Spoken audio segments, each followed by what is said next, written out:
Another hot summer is here. Do you know how much water your landscape needs? You might be surprised because less is more. Mandatory summer watering restrictions are in effect May through August, and that means no watering from 11 a.m. to 7 p.m. and never on Sundays. Slowly increase watering your grass from 3 to 4 days a week and only add more days if you need it. For drip irrigated plants and trees, 4 days a week is plenty. Find water-saving tips at snwa.com. SNWA is a not-for-profit water agency. Hey everyone, just letting you know that we had to chop this episode down so much. James and I had so much to talk about that we've decided to release an extended cut, a bonus episode on our members-only feed. So if you're already a member, you can head over there right now and get the bonus episode. And if you're not, go to membership.citycast.fm to sign up. If you've spent any time in the Vegas food scene, you know the name James Trees. He's built a culinary empire, starting with his flagship restaurant in the Arts District, Esther's Kitchen. Today on CityCast Las Vegas, I'm talking to the chef himself about his start, his hot takes on dining on the Strip, and where he thinks the Vegas culinary scene is headed next. It's Thursday, May 8th. I'm Sarah Lohman, and here's what Las Vegas is talking about.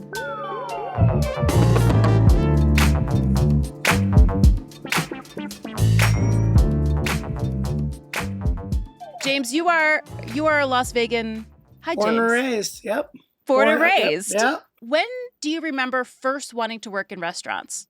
Oh man. When I was in high school, the Food Network was just starting, and I didn't really care for all like the Emerald and stuff like that, and the Sarah. I forgot her last name, but Molten stuff that they were doing. But I really loved Iron Chef. I fell in love with the original Japanese version. The Japanese version, yeah. Yeah.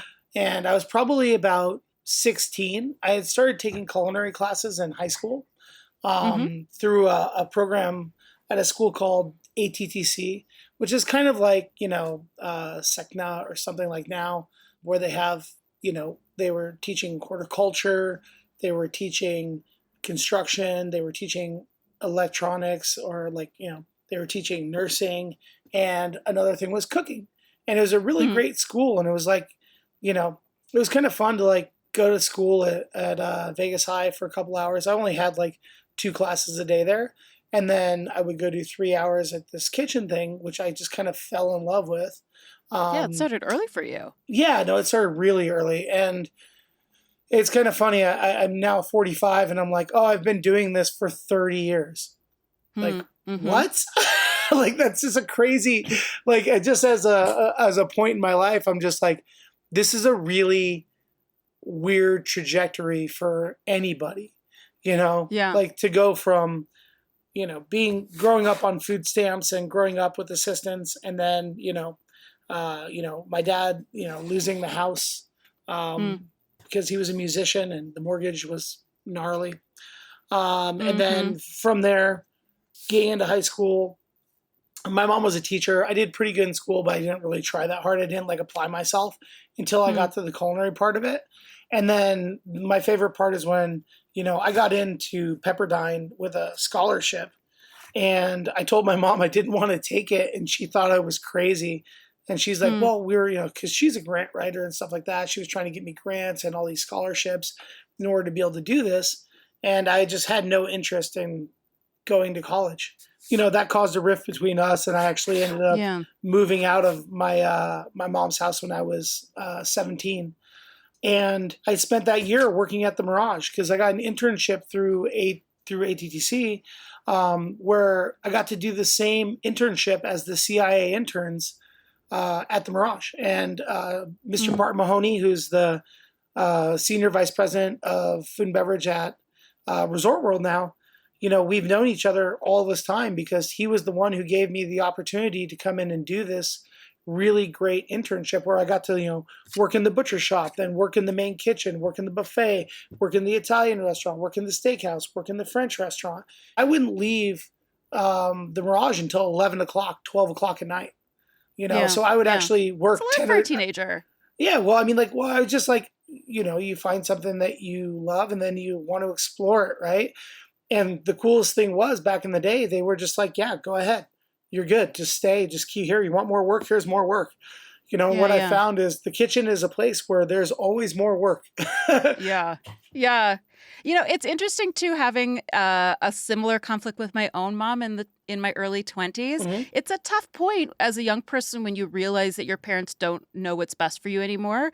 Right. And I think it could be equally hard for parents. They're scared, right? And they don't trust that you know what is going to be best for you. Right. Well, I mean, the way I understand why she was the way she was, because a lot of my friends were going down the road of like, joining the painters union, and, they would get off work and just drink and do drugs and stuff like that. And we lost a few, like, this was like when the opioid crisis had just started, we lost a lot of people to pills and abuse and stuff like that. So being from the east side of Vegas, I mean, like, I was hanging out with taggers and like, and like all these like fake gangsters and stuff like that. And I just like, honestly, she was right that I was hanging out with the wrong crowd.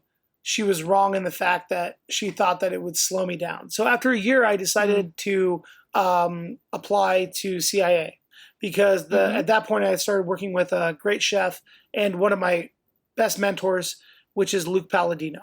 And Luke, just to clarify for those, because interestingly, I went to the Cleveland Institute of Art, so we don't share the same alma mater. You went to the Culinary Institute of America, just so folks know. I went to the fancy cooking school, yes.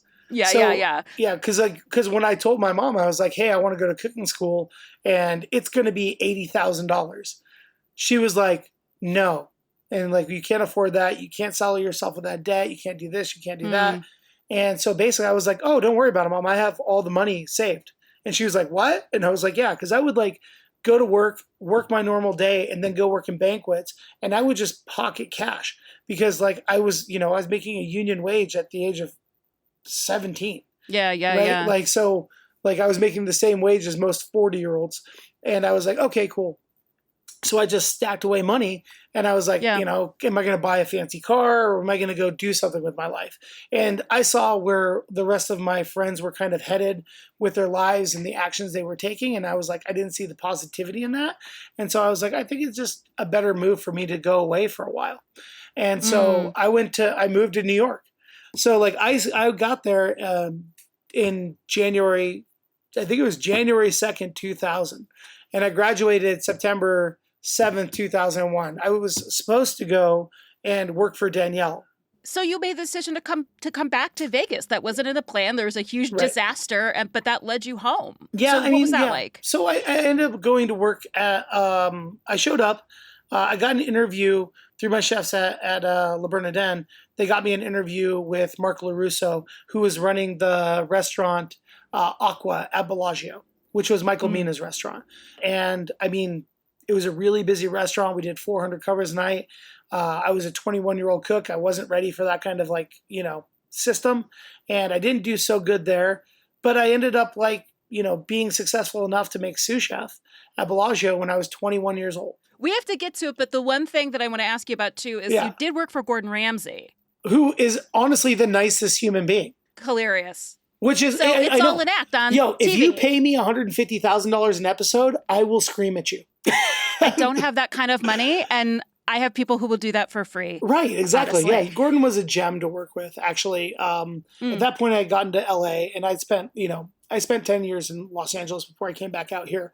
So I was running a restaurant group with Paul Hibbler called American Gonzo. We had Pitfire Pizza, and we had the Superba chain, and we had a couple other things and some partnerships. And we had created a wholesale business for pastry that was over $2 million. We had 50 accounts that we were selling to. I was helping to run the Pitfire side and running the Superba side, opening new restaurants, doing new concepts. And I was like, this is great. And I looked at the P&Ls for the year, and I wanted to live in Venice. I wanted to stay in Venice. If I could have stayed in Venice, if I could have done it and they had said yes to give me the raise I needed in order to buy a house, I wouldn't be here. Esther's wouldn't be here. Vegas would be what it is. But the problem was that Snapchat had moved into Venice, and all the prices of the houses. You couldn't buy a house. You couldn't. I couldn't. It made it completely unaffordable. So tell me how Esther's happened. So because of that, I started looking around, and I came back to Vegas. I was a little bit kind of like down, and my sister and I were like, let's drive around and see if there's a place for a restaurant here in Vegas. And so we drove all over the Southwest. We drove all over Henderson. We drove up in Summerlin, and all I saw was strip mall after strip mall after strip mall after strip mall with these nondescript BS restaurants that were doing nothing special, that were not doing anything that took care or love or anything like that. All the Italian in the city was this, East Coast overcooked, pre-cooked pasta, red sauce BS. And what year was this? This was like 2015, right? Okay. 2015, 2016. And so we started looking around. I couldn't find anything. And I went back and forth a couple of times. And then we drove back towards the Strip, and we went down Main Street when it was going both ways. And it was like, okay, cool. This is really important. This place, this area, I don't know what this is. I see coffee shop, antique shop, antique shop, antique shop. There's a cocktail bar down here called the Velveteen Rabbit, which sounds kind of cool. Like, it seems like, oh, wow, there's something going on in this area. And it feels like Lincoln before we opened Superba. It feels like, a really cool neighborhood. And then I kind of like looked at the demographics, and I saw that they had like these towers, like there was like Newport Lofts and stuff like that, and the Jewel Tower, and the Ogden was downtown. Then I had to ask my mom for money. I had to steal like 17 grand from my sister to get open, I mean, I paid my GM with it and then paid her back. It was a really, really interesting time. Like the alley that's right next to Old Esther's wasn't paved. We were under construction with the street being changed for 3 years. So all the things that are happening now in the Fremont district, like on Carson and all that everyone's complaining about, I look at it and I'm like, yeah, well, it's your turn, Yeah.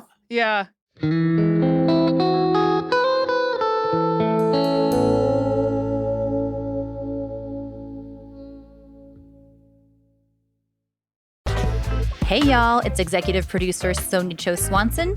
And before I went on mat leave last fall, I sent my parents and my in-laws each an Aura digital picture frame. And let me tell you, they are obsessed. I don't put my baby on social media, but I do upload her pics to her grandparents' frames in the Aura app. It's pretty easy. Like the other day, I uploaded a video of my daughter seeing butterflies for the first time at the Springs Preserve. So cute. And the whole family gets to share that memory forever. Sometimes my father-in-law will actually take a picture of his Aura frame and then text it to me when he sees a photo that he really loves. Aura has a great deal for Mother's Day. For a limited time, listeners can save on the perfect gift by visiting auraframes.com to get $35 off plus free shipping on their best-selling Carver mat frame. That's auraframes.com, promo code CityCast. Support the show by mentioning us at checkout. Terms and conditions apply. Ryan Reynolds here from Mint Mobile. I don't know if you knew this, but anyone can get the same premium wireless for $15 a month plan that I've been enjoying. It's not just for celebrities. So do like I did and have one of your assistants switch you to Mint Mobile today. I'm told it's super easy to do at mintmobile.com/switch. Upfront payment of $45 for 3-month plan, equivalent to $15 per month required. Intro rate first 3 months only, then full price plan options available. Taxes and fees extra. See full terms at mintmobile.com. Las Vegas design lovers, this one's for you. On Saturday, May 10th, the Neon Museum is hosting a very special authors talk with Vegas legend Roger Thomas. He's a 5-time Architectural Digest AD 100 honoree and a member of the Interior Design Hall of Fame, but more importantly, Roger helped redefine the Vegas aesthetic, partnering with Steve and Elaine Wynn to transform those old dark maze-like casinos into luxurious spaces bursting with elegance, antiques, and drama. In this exclusive event, moderated by the Neon Museum's executive director, Aaron Berger, Roger is going to be discussing his stunning new book, Resort Style: Spaces of Celebration. It's a visual journey through the spaces that made Las Vegas iconic. Every attendee gets a free copy of the book and access to a book signing immediately following the program. So don't miss out on your chance to meet one of the most influential designers in Las Vegas history. Reserve your spot at neonmuseum.org. That's neonmuseum.org. Let me ask you, you had such good experiences on the Strip. Like, why not open something on the Strip? Well, because at that point, I was an unproven entity and I didn't want to work for a giant company. Even though I had been a corporate chef, most people would come in, go to a hotel and become a hotel chef, which means you're working for them. You're not working for yourself. And the reason why I came back to Vegas was to work for myself because I was tired. Like after the consulting and doing the kitchen nightmares, I had seen how everyone can ruin a restaurant, right? My goal was to create something for Vegas that it didn't have. And I didn't feel like I didn't feel like having the input, because the other thing you get when you do a deal with Caesars or MGM or anyone else is you have to take their input. Like I would not be able to not have chicken parm on the Esther's Kitchen menu at dinner time. It would just not happen. They'd be like, you have to have this dish. You have to have linguine and clams. You have to have that. Whatever excuse my language. This is my hot take on the Strip, right? The people who make the decisions for what gets served in those restaurants have no idea how restaurants run, how they should work, or how they should operate.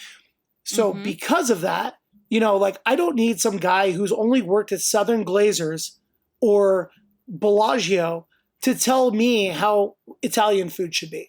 I just saw that if I had gone and done that at that point, before I could put my foot down and say, I'm doing it this way, because I'm not Michael Mina, I'm not Gordon Ramsay, I'm not, these fancy celebrity chefs, I can't dictate to certain people certain things. And especially in those corporations, they'll tell me what kind of beef I have to serve. They'll tell me what kind of chicken I have to serve, what kind of pork I have to serve, what kind of fish I have available to me. They will tell you everything. That's the reason why when you look at all those menus, all of them use the same product. The same beef steak, about the beef. The same steak that they get for Jaw George at the Aria is the same steak they serve in room service. That makes zero sense to me. So, and that's the thing and they're commoditizing all these things. You have to buy from this vendor. We got this great price, blah, blah, blah, but I don't want to serve that cut. I don't want to serve that size. I want to do something special. They don't care. Like right now I have a braised pork cheek on my menu with harissa over polenta. And it's one of those dishes where if I put that in front of a casino executive and told them that's what I wanted to serve, they'd be like, you're out of your mind. But Where is your steak in a golden suitcase? Right, yeah. Where's the live king crab hanging from a fucking trellis that gets wheeled out with our light show and all this stuff? I'm like, let them go that way. And why don't we just create great restaurants for regular people? Let's predict, but all right, I'm a historian. Let's predict the future. Okay. Like, where do you see dining in Las Vegas headed next? Well, I think we're headed into a pretty nasty recession. So I think $40 parking fees and, $100 steaks are probably going to be not the trend over the next couple of years. And I think people are going to be a little more thoughtful about where they spend their money. And I also believe that, I think the Strip is really, I think they've killed the golden goose. I think, with all the different things that they've done and the hollowing out and selling of the real estate, they have no backing now. So they're basically, MGM is now basically a management company, the same way that the Mina Group is a management company. Caesars and Harrah's is probably not far behind. I know that they lose money every day. And so I think there's going to be a lot more chefs getting tired of having to work underneath those conditions for less money than they could make off of the Strip, because I actually pay my sous chefs more than they make on the Strip, stuff like that. So we're going to attract more talent off the Strip, which is going to lead to more restaurants coming off the Strip, which means that there's going to be more and more growth in the private sector, in the local community. And I really don't see what the next big wave of restaurants and experiences on the Strip is going to be. I think the Disneyfication and the Disneyland element of the Strip is going to get tired on people. I think the $25 drinks and the $17 balls of water, $17 balls of water, people will get tired of that, and they're not going to come. Like when the convention people start to complain, the LVCVA should really be having a conversation with the hotels and saying, you guys need to figure this out because you're about to lose all of our convention business. Yeah, if people are deciding not to come out for their convention. Yep. I mean, listen, a recession is a notoriously bad time to operate a restaurant too. Like, we'll see an influx off the strip, but are you worried at large? I mean, I'm always worried. I mean, like like it's my job to insulate my restaurants from the recession. The way that we do that is, we work with great teams. Like, Chef Sean, who runs Esther's, is just an amazing chef who's a professional and super talented and knows, teaching these guys about how labor works, how food cost works, how beverage cost works, and being able to pull value out of that for the guest is so important. Like, luckily here at Esther's, we do a ton of pasta and we make everything in house, which is crazy because everyone else I go to, they're like, oh, where's your can opener? I was like, we don't have a can opener. And they're like, what? I'm like, yeah, this restaurant doesn't have a can opener. Sorry. Have a nice day. So I had someone bring me in tomato samples and they're like, well, where's your can opener? And I was like, we get Bianco di Napoli, Rob di Napoli's organic tomatoes from Central California. They're the best. And he put 950 cases into soft packs for us because I told him I didn't like the flavor of the tin. The metal. Yep. Yeah. And that's the thing is like, so now like we're basically getting passata, in vacuum seal bags, which is amazing.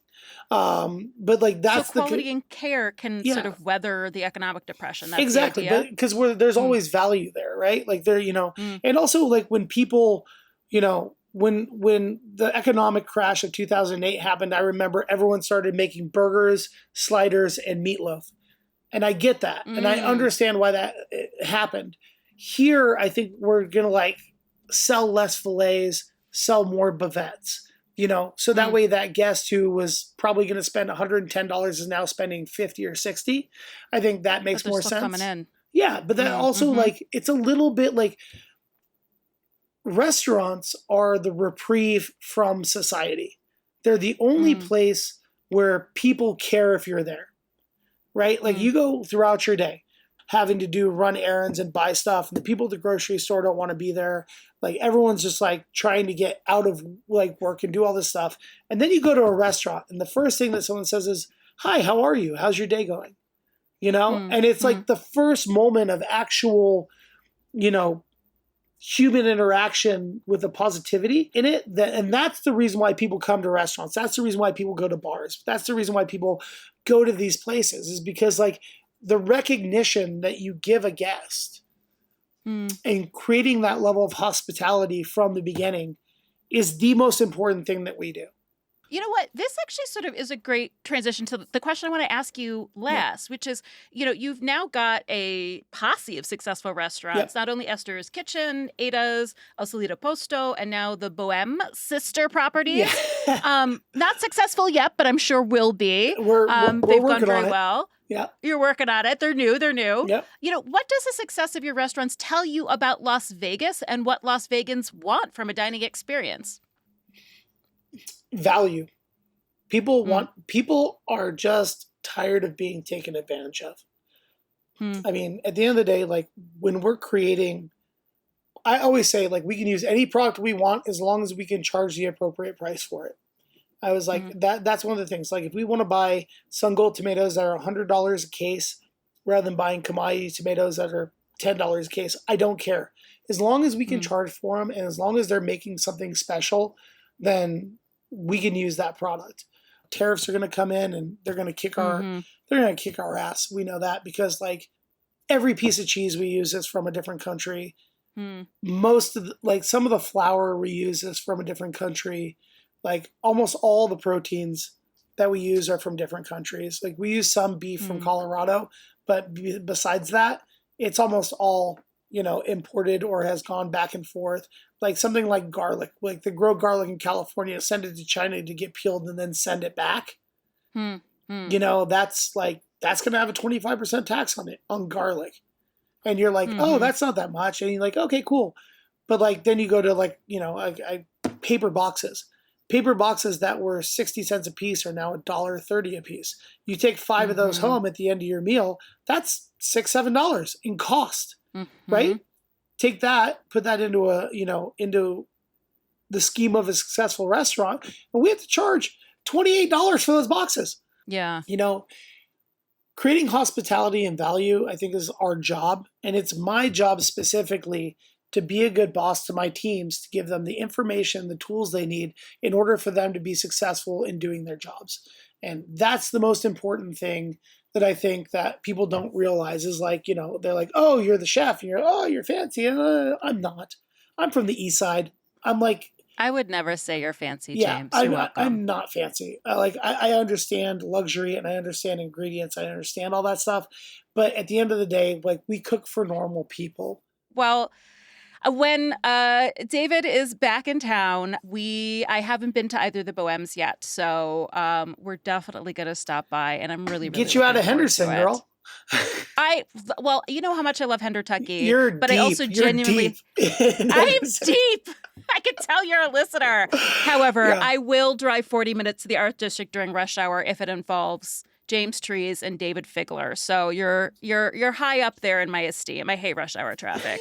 I gave you prayer hands. I honestly, I highly recommend the 5 o'clock reservation, which you can walk in on, and then the 9:30 is the other time. But that time in the middle is just jam packed. If you're probably going to end up waiting an hour. But that being said, Ada's is moving from Tivoli over to the old Esther space. So we're going to be nice. So you're going to have a place to wait from 3 to 5. So if you want to go pre 5 o'clock, pre traffic time, we're going to be able to have you there too. Listen, always. All right, James.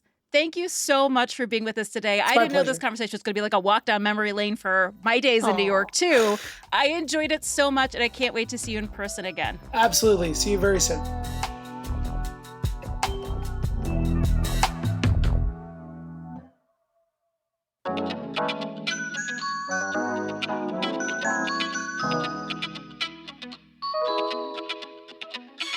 And that's all for today here in CityCast Las Vegas. If you enjoyed the show, why not tell a friend and go out to eat? Maybe do it at a local Las Vegas neighborhood restaurant like Esther's Kitchen.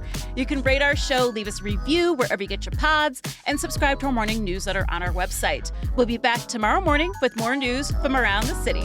Take care.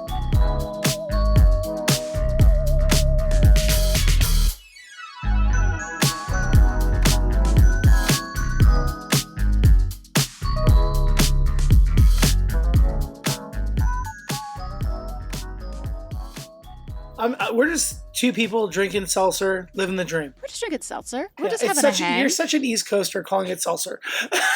I know. James, literally, when I moved here, I went to a bar and I was like, could I get a seltzer, please? And the bartender said, do you mean, is that club soda? And I said, I don't know. Is it? I did get Yes, it is club soda.